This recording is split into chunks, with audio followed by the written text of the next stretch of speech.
નમસ્કાર મિત્રો, સુઈગામ તાલુકાના પાજણ ગામની અંદર આંબેડકરનગર વિસ્તારમાં રહેણાંક વિસ્તાર પરથી પસાર થતી હેવી વીજ લાઇનનો અચાનક ધડાકા સાથે વીજ વાયર ચાલુ પ્રવાહમાં તૂટી પડ્યો હતો।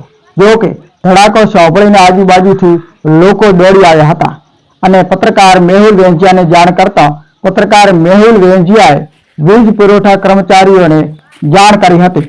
તાત્કાલિક ધોરણે વીજ પુરવઠો બંધ કરાયો હતો।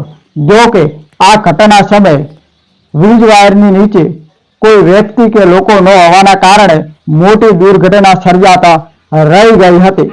વીજ કર્મચારીઓ દોડી આવ્યા હતા અને સાંજે 8 વાગ્યા સુધી વીજ કર્મચારીઓએ વીજ લાઇનની કામગીરી હાથ ધરી હતી। જો કે આ ઘટનાથી આજુબાજુના રહેણાંક વિસ્તારના લોકોમાં ભય ફેલાયો હતો। રહેણાંક વિસ્તાર પરથી પસાર થતી આ બોરની હેવી વીજ લાઇનમાં અવારનવાર આવા શોર્ટકટ થતા રહે છે, જે ખૂબ જ ભયજનક છે।